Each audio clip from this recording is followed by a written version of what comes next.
Hoje a gente vai começar um assunto sobre sistema digestório. Nós vamos inaugurar o capítulo da fisiologia humana no ensino médio, começando pelo sistema de aquisição de energia, o sistema digestório, ok? Bom, algumas noções básicas sobre a nutrição, a gente tem que sempre levar em consideração alguns tipos de substâncias que vão ser necessárias para a tua manutenção da vida. São os aminoácidos. Nós normalmente vamos precisar de 20 aminoácidos que irão compor as nossas proteínas do nosso sistema. Mas nosso corpo ele não produz 8 destes 20 aminoácidos. Todos os outros 12 são produzidos, isso na memória do DNA. Existe a receita de como fazê-las. 8 nós vamos precisar adquiri-las na nossa alimentação. Por exemplo, isoleucina, leucina, valina, fenilalanina, metionina, treonina, triptofano, lisina. A histidina é um tipo de aminoácido que é adquirido por crianças durante a amamentação, um momento importante para a criança em que ela vai estar se desenvolvendo e adquirindo também a sua imunidade inicial, né? Após intrauterina. Eu chamo a atenção aqui para um dos suplementos alimentares bastante recorrentes na nosso cotidiano. É o famoso whey protein. Ele traz no seu rótulo uma grade que nós chamamos de aminograma, ou seja, o quanto existe de cada um dos aminoácidos que foram inseridos, né, nesse composto. E vocês vão observar que aqui existem os 8 aminoácidos que são aqueles que completam os 20 necessários para a vida. Bom, o whey protein é um suplemento.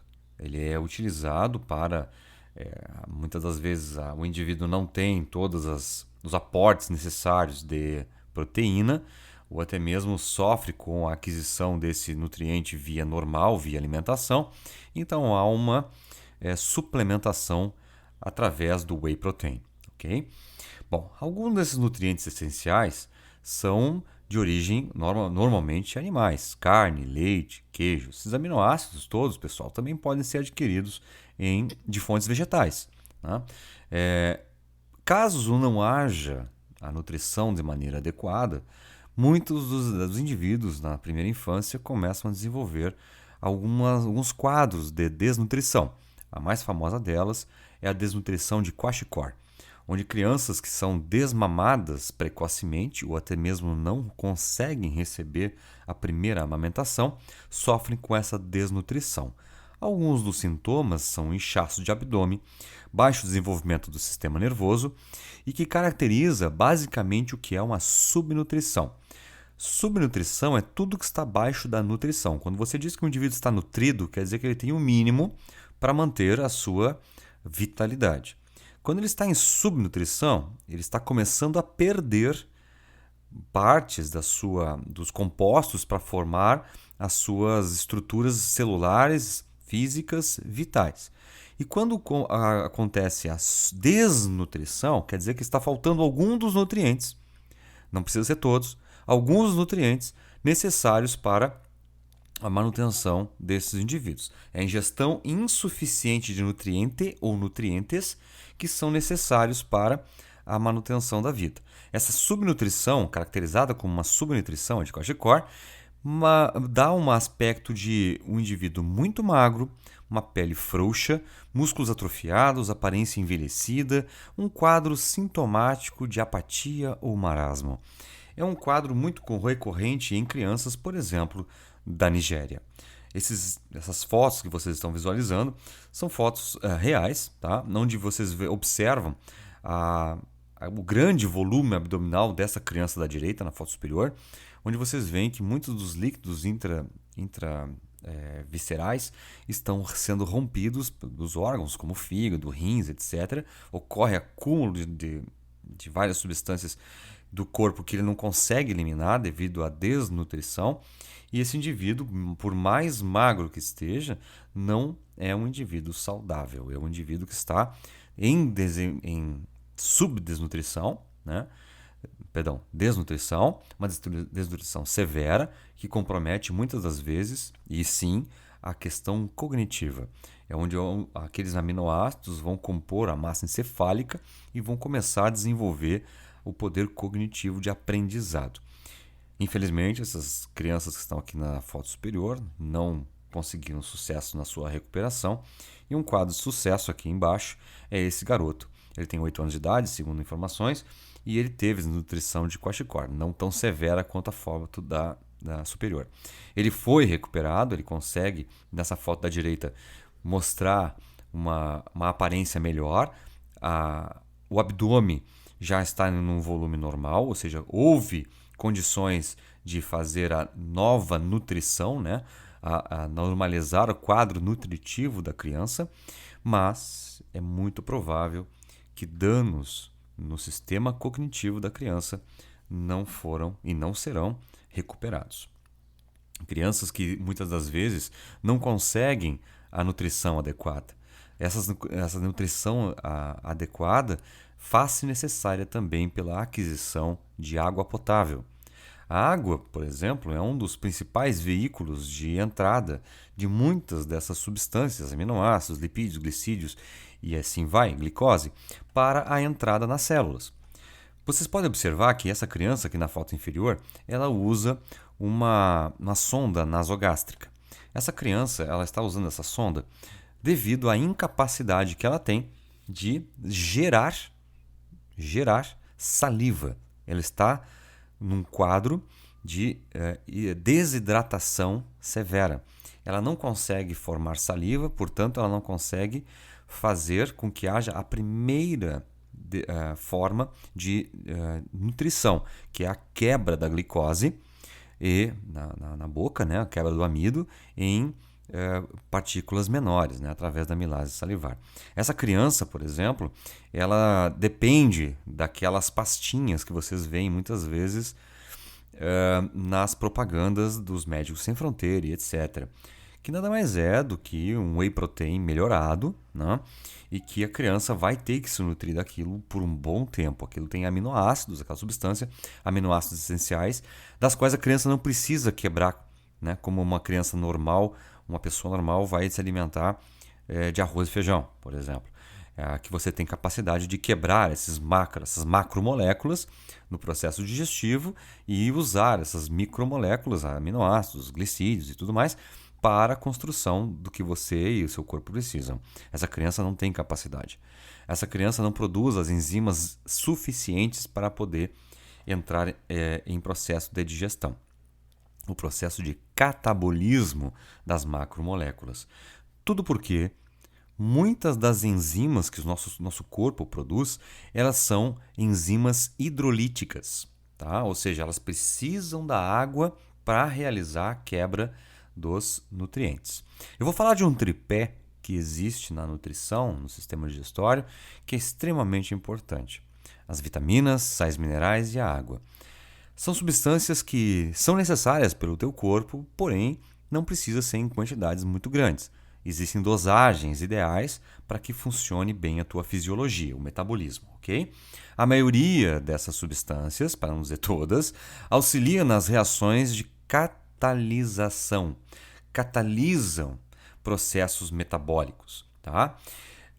A aceleração desses processos metabólicos, seja, por exemplo, no processo de formação de tecidos, por exemplo, que a vitamina C promove, a formação de células espermáticas, que a vitamina E proporciona, a vitamina D, com o volume de trânsito de cálcio do osso para o músculo e vice-versa, também oportunizada pelas vitaminas.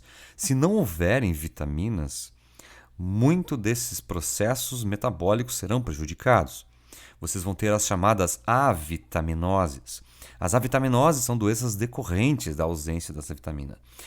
Pois bem, vocês vão pensar, bom, se eu tiver uma quantidade bastante grande de vitaminas, eu vou estar suprido, né, de todas as demandas do meu corpo. Não, vocês podem provocar o efeito contrário da vitaminose, a supervitaminose.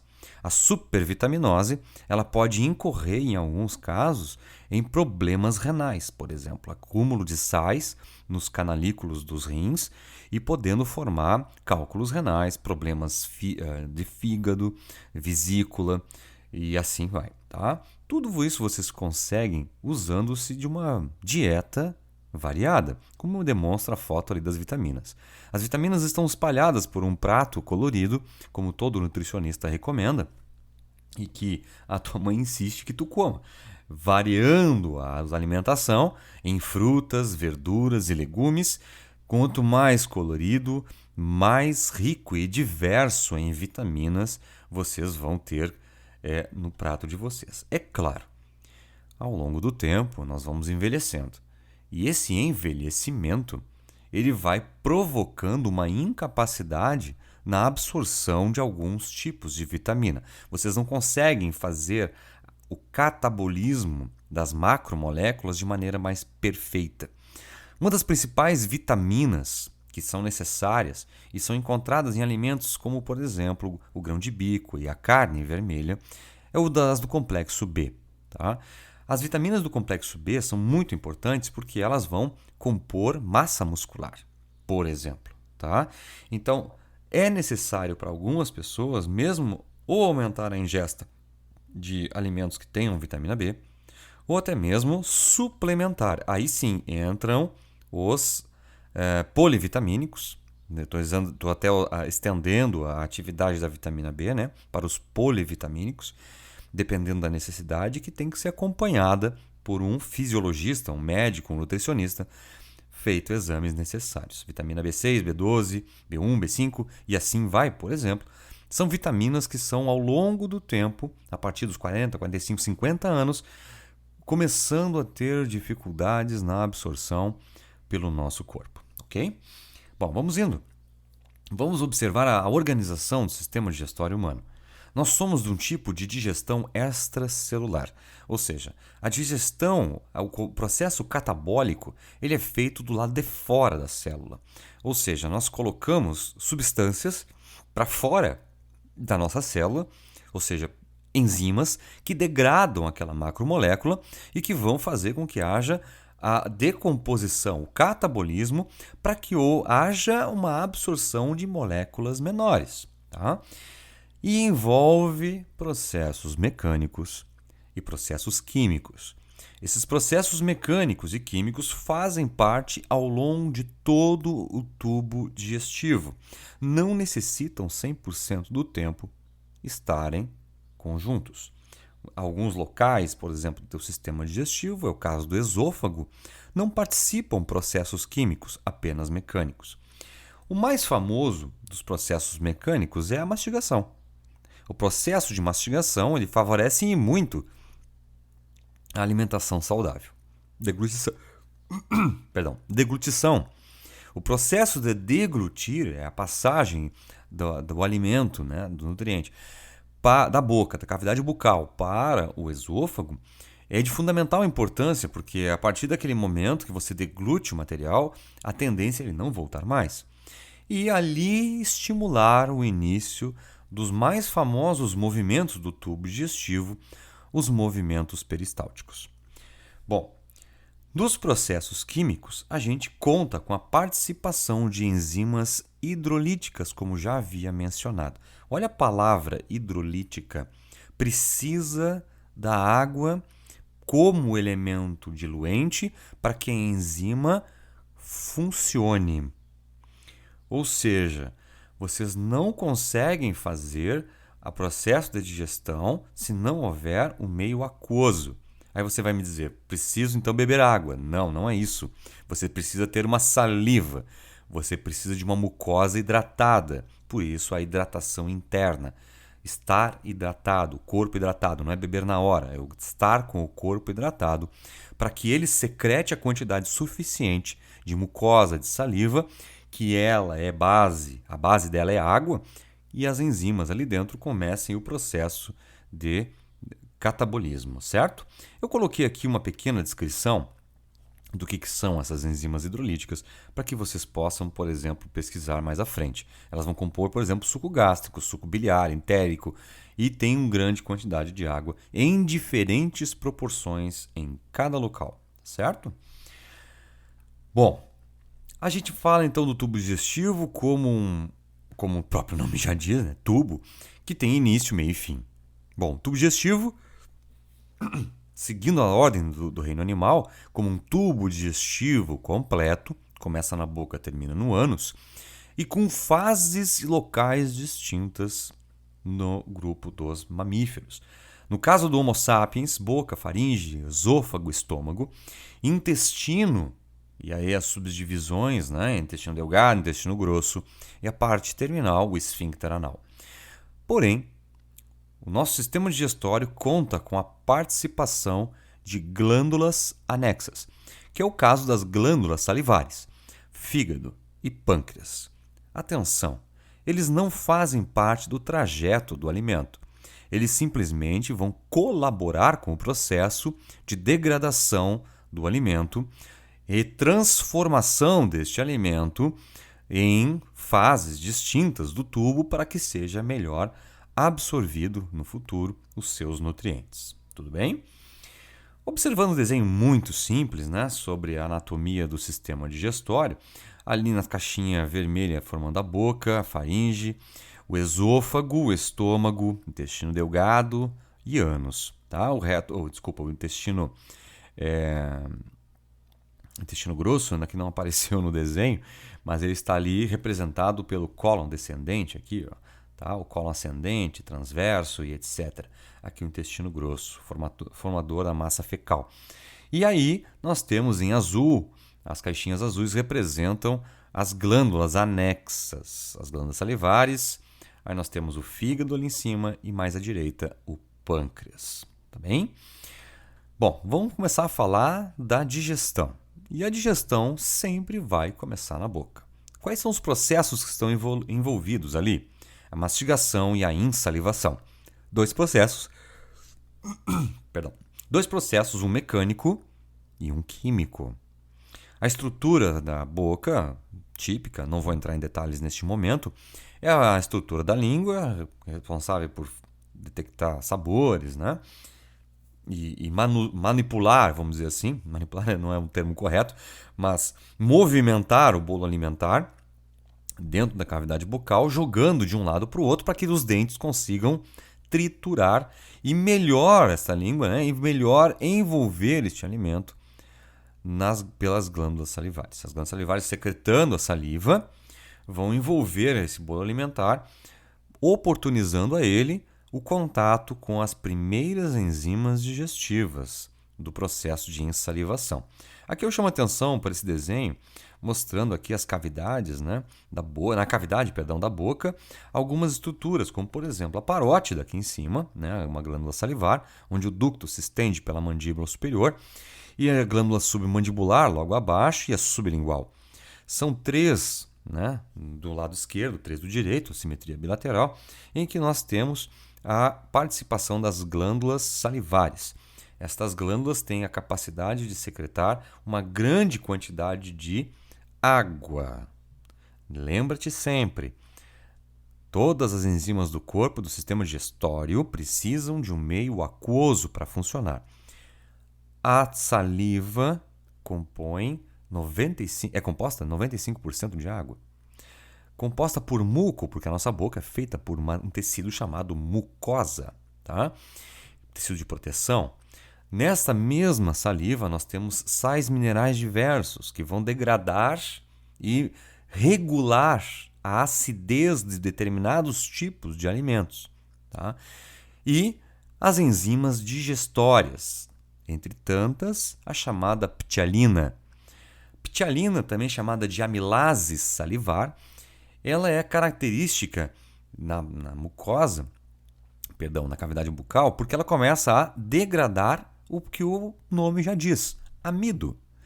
Onde na boca o pH ideal para que ela funcione é 7. Então vocês percebem que existe alguns parâmetros para que as minhas enzimas funcionem. A primeira delas é um meio aquoso, uma enzima hidrolítica. O segundo deles precisa que exista uma temperatura, que eu nem falei aqui, mas estou mencionando, uma temperatura ideal, que é para isso uma enzima vai funcionar, né? Se tu aumentar muito a temperatura, ela entra em desnaturação, baixo também. E um pH. São os elementos que vão mudar a atividade enzimática. O pH para a amilase e todos os componentes da saliva, para que ele funcione, tem que ser 7, um pH neutro, tá certo? Bom, esse movimento de deglutição, pessoal, ele é feito e no processo de mastigação, quanto mais se mastiga, mais se tem o contato da saliva e do processo de insalivação. Observando aqui a animação, vocês observam que ao entrar em contato com a boca, né, o alimento automaticamente começa a ser mastigado e a saliva, quanto mais vocês mastigam, mais a saliva entra em contato. E essas glândulas começam a secretar saliva. Deglute e a epiglote fecha, fechando o acesso à traqueia, que não é interessante nesse momento provocar um engasgo. Nota que o movimento do bolo alimentar saiu da chamada cavidade bucal e passou para a faringe e desceu até o esôfago. Tá certo? Bom, é uma animação muito simples, mas é de boa valia para a gente ter uma ideia. Então, na questão, quando ocorre a deglutição, a nossa epiglote, chamada esfíncter esofágico superior, o SE, ele vai descer, vai fechar aqui a glote e vai permitir com que esse bolo alimentar caia, vamos dizer assim, né? Usando-se da gravidade, percorra o esôfago e que seja ele o estimulante dos primeiros movimentos peristálticos mais intensos. Olha o que eu disse. Estimulante dos primeiros movimentos peristálticos mais intensos. Quer dizer que antes de eu deglutir já não tinha movimento peristáltico? Havia.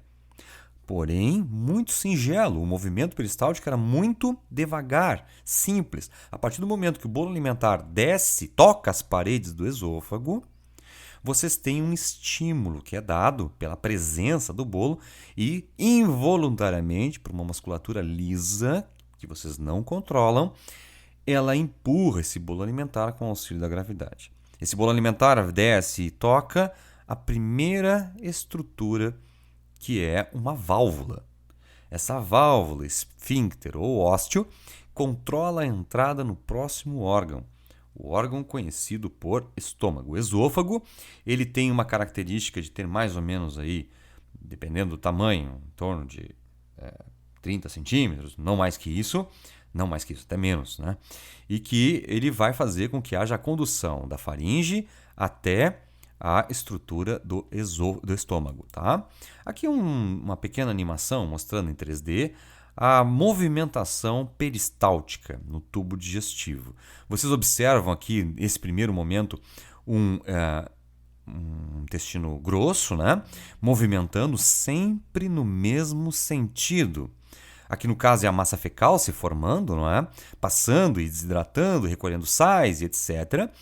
E levando em direção ao final. O sentido do movimento peristáltico é sempre o mesmo, tá certo? Da boca em direção ao ânus. Essa animação, ela vem a mostrar que nós temos sempre uma capacidade de movimentação do bolo alimentar, seja qual for o estágio que ele se encontra, até mesmo no estômago. O estômago, que é um órgão saculiforme, que a gente chama, tá? Produz o chamado suco gástrico. O suco gástrico ele tem uma característica completamente diferente de todos os outros. O estômago ele tem algumas regiões, eu vou rapidamente falar sobre elas, tá? A chamada zona cárdia, por estar próxima ao coração, o que deu o nome ao esfíncter, à válvula ou ao ósteo cárdico ou cardio, que é a válvula que tranca, que fecha o estômago.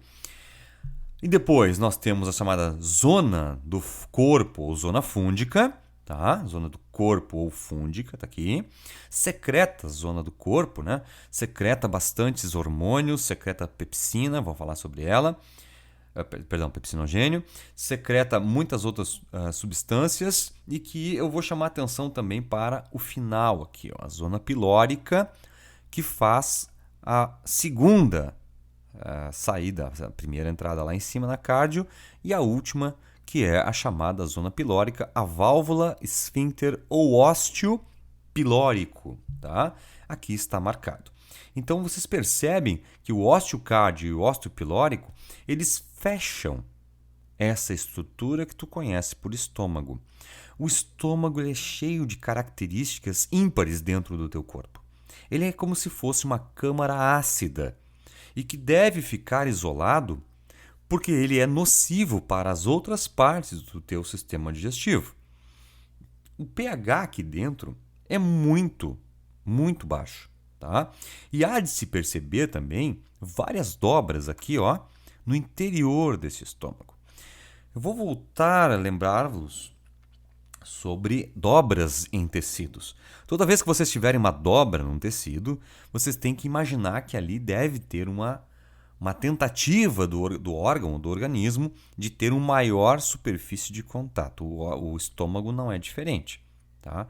Ele precisa ter uma superfície de contato maior com o alimento que ele está tentando entrar, né, em contato e fazer com que seja envolvido todo o suco gástrico. A tentativa é atrasar a passagem, tá certo? Aqui tem uma animaçãozinha que eu vou deixar vocês observarem, que existe aqui nada mais nada menos que uma sonda que nós utilizamos em exames, né, endoscópicos, para verificação de algumas características, né, algumas características do tubo digestivo. Vocês observam o brilho, né, que existe aqui na fase inicial e que vocês têm a participação do tecido mucoso, tecido de proteção. Então essas dobras que vocês estão enxergando aqui, estrutura de contato. Essas partezinhas mais esverdeadas provavelmente são restos alimentares, provavelmente verdes, uma salada, coisa do tipo. E essas cânulas aqui que vocês estão enxergando, essas conduítes aqui, preto e amarelo, são partes da estrutura conhecida como estrutura da médico, né? O chamado aparelho de endoscopia. Dá uma observada.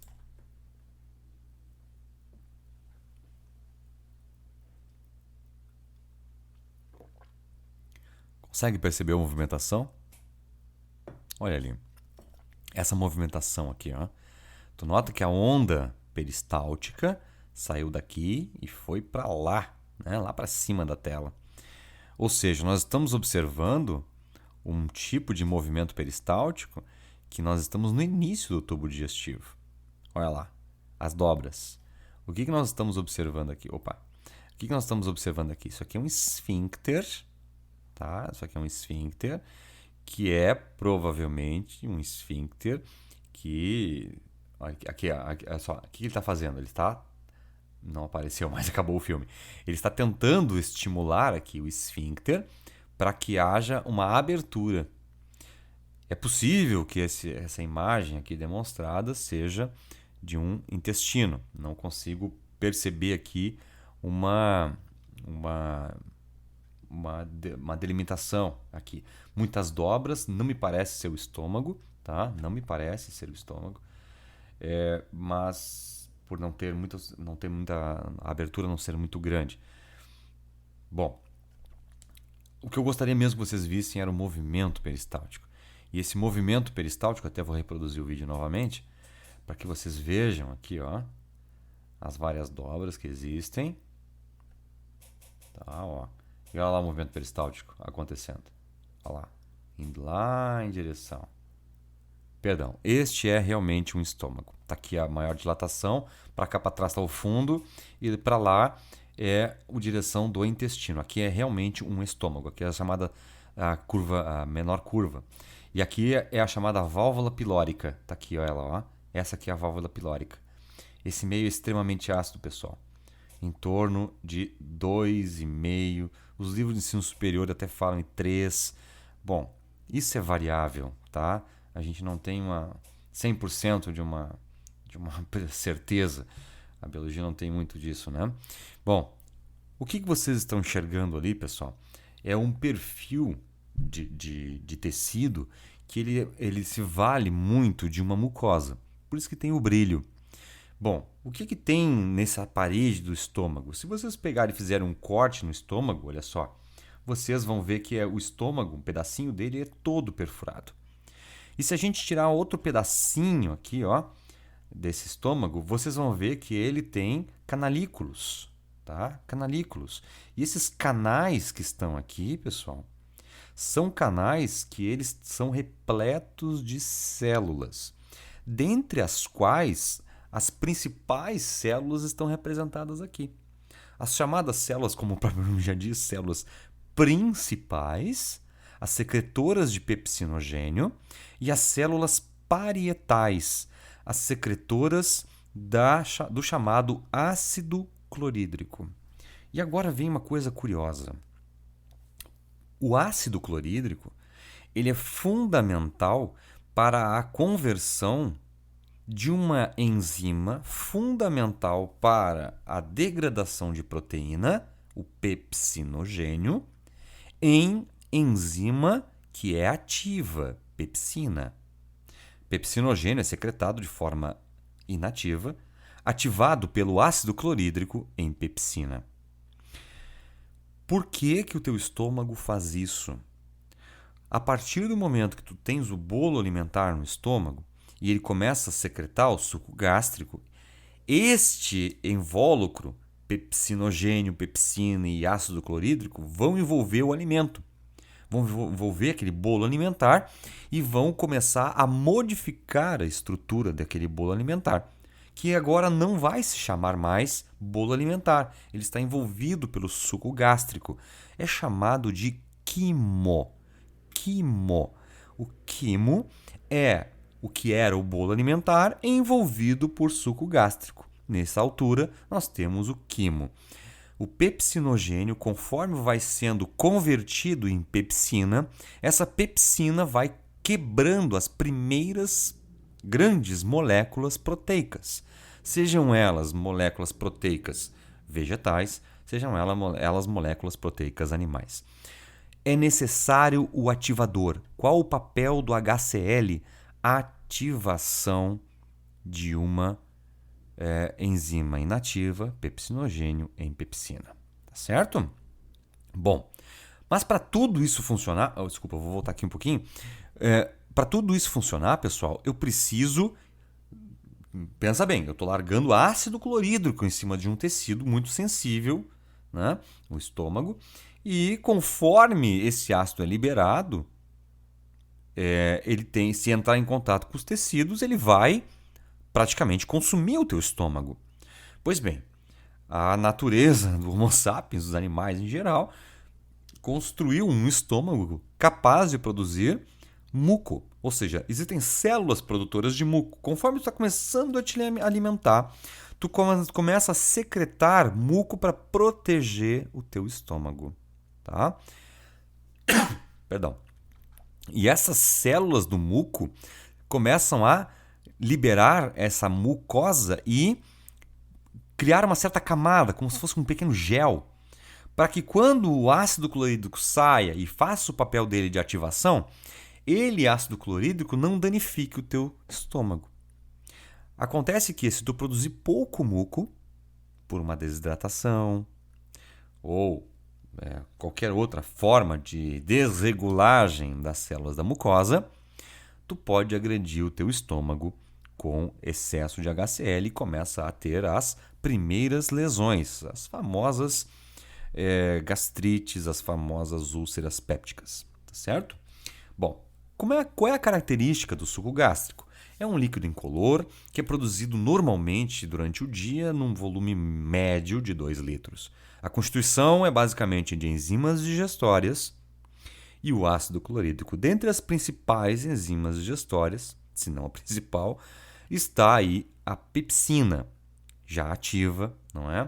E que entra como o grande diferencial de muitos outros animais, que nós temos a capacidade de digerir uma grande quantidade de proteína.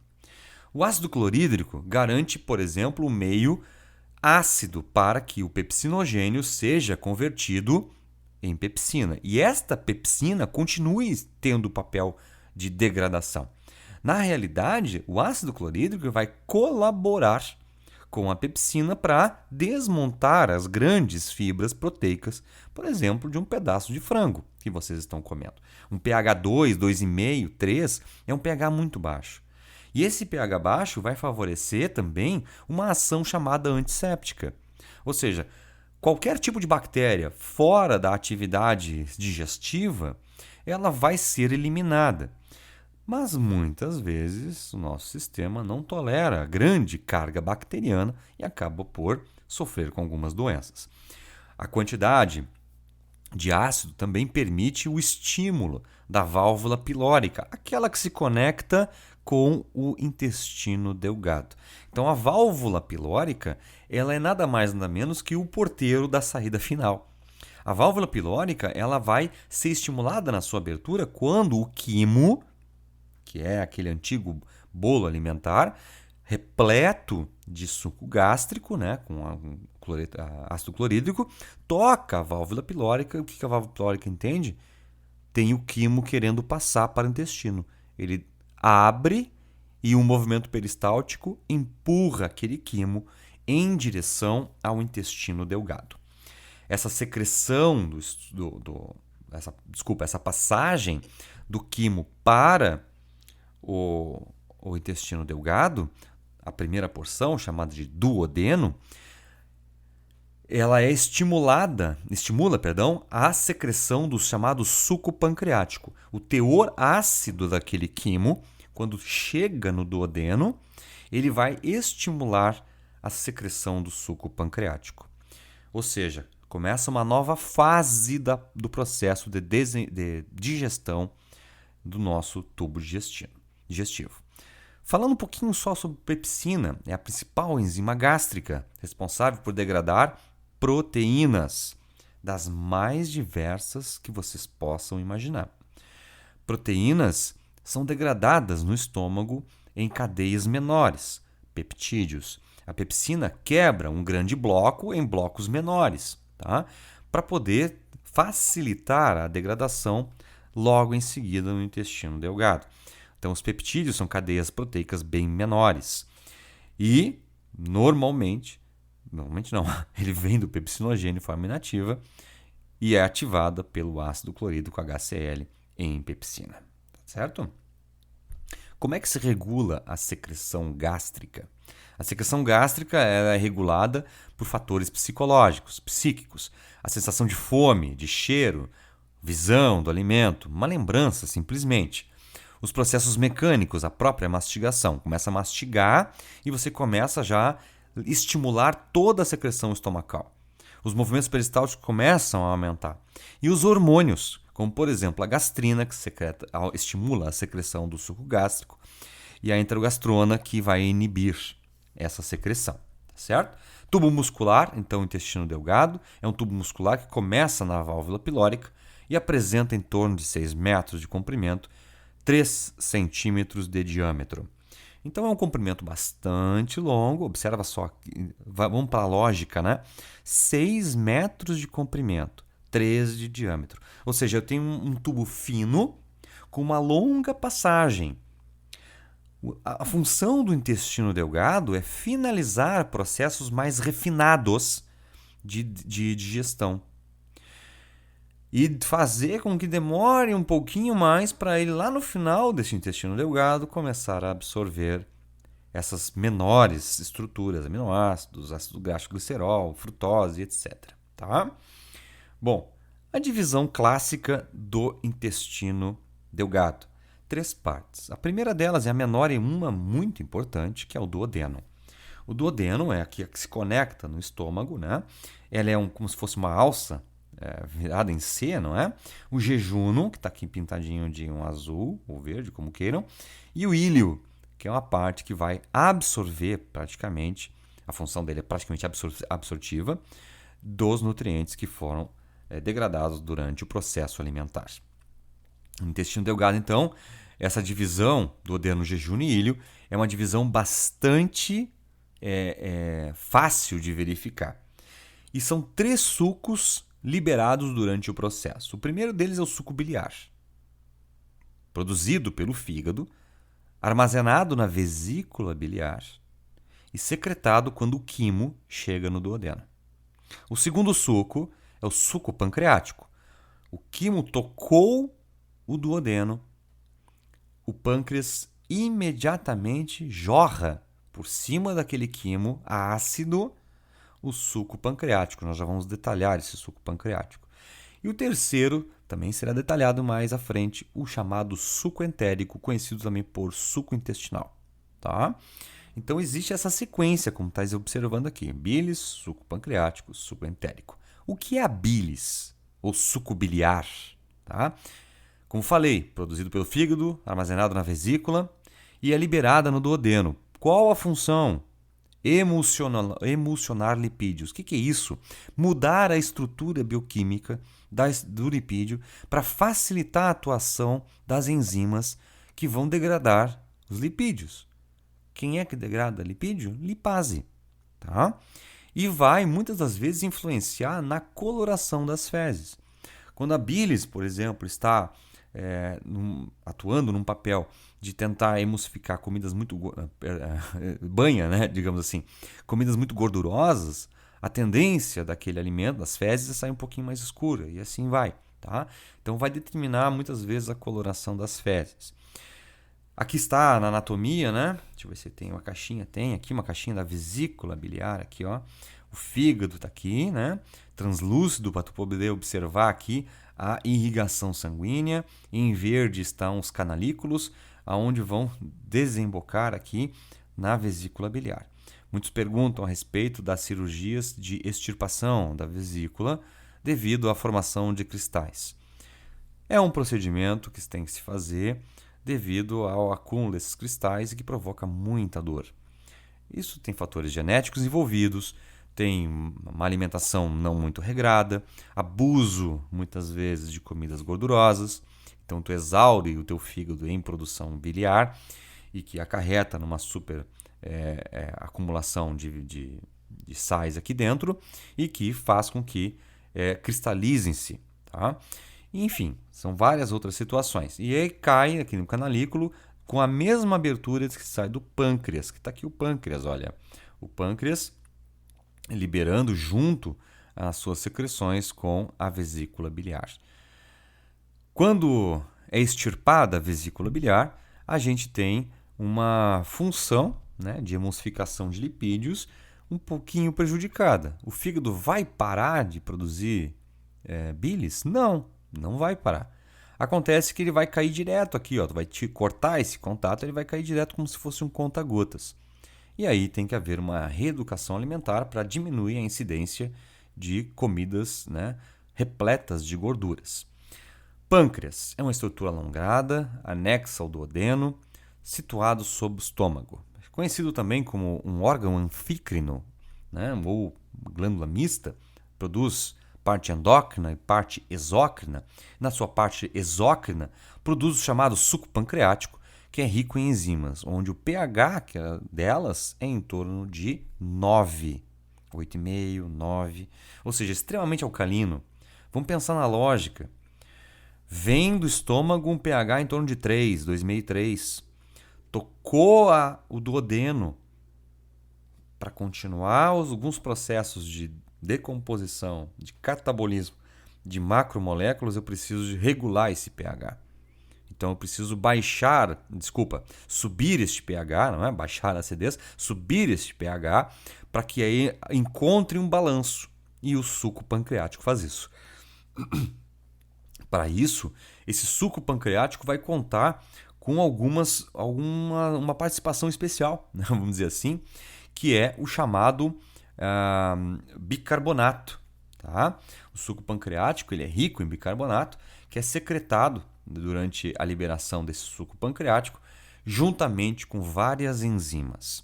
O suco pancreático ele tem não só o bicarbonato para melhorar a questão do pH, mas algumas enzimas inativas. Eu disse enzimas inativas. O tripsinogênio, o quimiotripsinogênio e a propeptidase. O sufixo gênio quer dizer inativo. Pró também é inativo. Então, são 3 tipos de enzimas inativas que vão ser responsáveis normalmente por degradar proteínas. Tá? Bom, para ativá-las, eu não tenho mais o ácido. Não posso ter ácido aqui. Porque se eu tiver ácido aqui, eu vou prejudicar o tecido do duodeno. Então, as paredes deste duodeno vão secretar uma substância chamada enteroquinase ou enteroprotease ou enteropeptidase. Dá na mesma. A nomenclatura é igual, tá? Essa enteroquinase, ela vai entrar em contato com as três enzimas inativas. Porém, ela tem capacidade de ativar apenas uma, o tripsinogênio. Ela ativa o tripsinogênio em tripsina. E conforme vai se formando tripsina e a enteroquinase ativando mais tripsinogênio e tripsina, essa tripsina torna-se o gatilho, o estimulador, o transformador, o ativador de quimiotripsinogênio e propeptidase em enzimas ativas. Nota que a enteroquinase ativa apenas uma. A tripsina, conforme vai se formando, ela vai convertendo quimiotripsinogênio em quimiotripsina, propeptidase em peptidase. E assim, conforme ela converte esses outros dois, ela entra no sistema de retroalimentação. Também tripsina ajuda a enteroquinase a converter tripsinogênio em mais tripsina. Então, tu nota que existe um sistema de autorregulação. Tudo para poder, o mais rápido possível, degradar a proteína que está passando. O quimo, que agora não é mais quimo, né, que era ácido, agora sofre a ação do chamado suco pancreático, a ação biliar, e nós vamos chamá-lo de quilo. Quilo, ok? Este quilo, envolvido pelo suco pancreático e bilis, vai dar continuidade aos processos de degradação que começaram na boca, com a amilase salivar, começaram no estômago, degradando proteínas com a pepsina, e vai começar a quebrar cada vez mais as cadeias. O suco pancreático, rico em bicarbonato de sódio, cuja função, então, é regular a acidez do quimo que veio do estômago. O suco pancreático ele é rico em alguns tipos de proteases. São enzimas que degradam proteína, como, por exemplo, a tripsina. Quebra proteínas em peptídeos. O suco pancreático também tem alguns tipos de amilases. Lembrando, existe a amilase salivar lá na boca, lembra? O estômago ele não tem capacidade de modificar a estrutura do carboidrato, tá? Do amido. Ele não tem condições, porque o pH tem que ser um pH mais básico, alcalino básico, tá? Então, aqui no intestino, depois da atividade do suco pancreático com bicarbonato, esta amilase chamada de amilopsina quebra o amido em maltose, é uma cadeia bem menor, tá? E lipases em lipídios. As lipases quebram lipídios em ácidos graxos e glicerol. Então, tu nota que vai se desmontando macromoléculas em moléculas menores para dar capacidade do teu organismo de pegar os tijolinhos da vida e montar aquilo que tu precisa. Tá? O suco pancreático é um dos maiores, né, desmontadores de moléculas que nós conhecemos no corpo humano. O suco entérico, o próximo que vai dar seguimento ao processo digestivo, é o último. O suco entérico ele é secretado pelas paredes do teu intestino delgado. Na porção conhecida por jejuno. Conhecido também como suco intestinal, o pH dele é 7. Nota que o duodeno era 9, o pH agora é 7. Produção que é desse suco entérico é estimulado pela secretina, um hormônio que circula, obviamente, na parede do intestino. O que faz o suco entérico? pega uma peptidase quebrando peptídeo em aminoácido. Olha só, tinha peptídeo lá no suco pancreático. Ele quebrou esse peptídeo agora no suco entérico em aminoácido. Aquelas enzimas, aquelas substâncias chamadas de maltose, que foram quebradas no suco pancreático, agora tu precisa quebrar essa maltose em algo menor.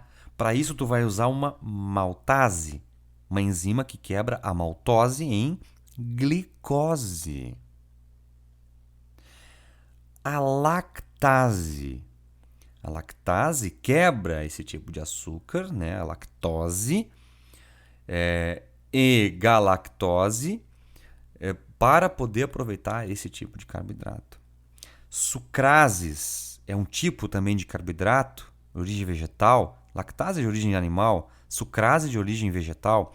Quebra sacarose em glicose mais frutose. Tipos diferentes de açúcares que são importantes na formação e na utilização energética pelo teu corpo. Então o suco entérico é o último, gurizada. É o último que vai fazer com que a tua digestão funcione.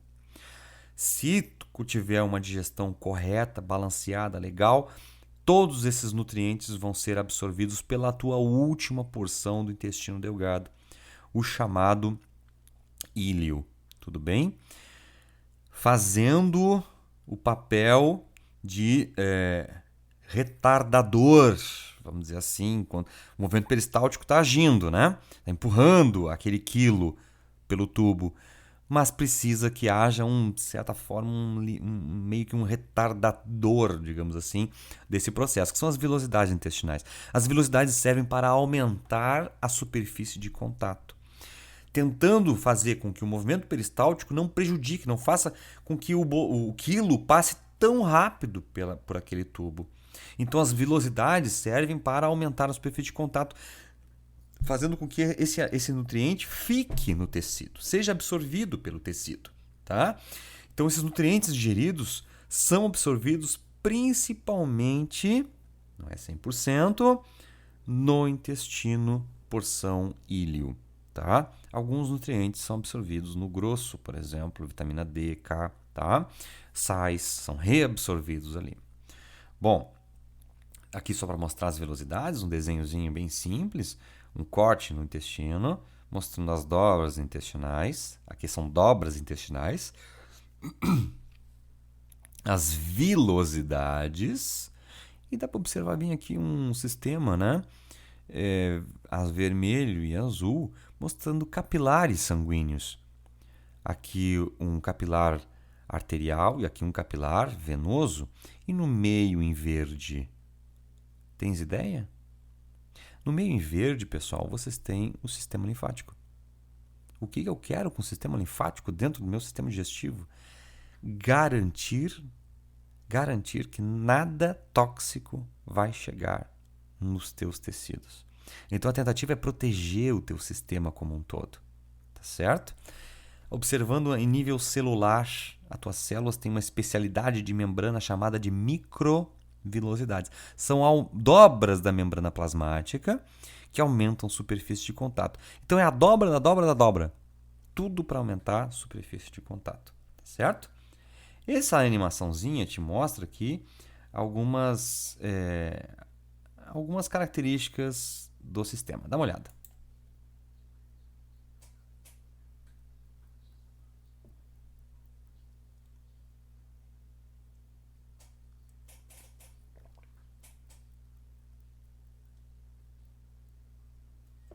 Observa as velocidades. Tem uma animação digital, não é? Vocês percebem esses pontinhos caindo que são os nutrientes. E observa o que acontece. Os capilares. Olha só.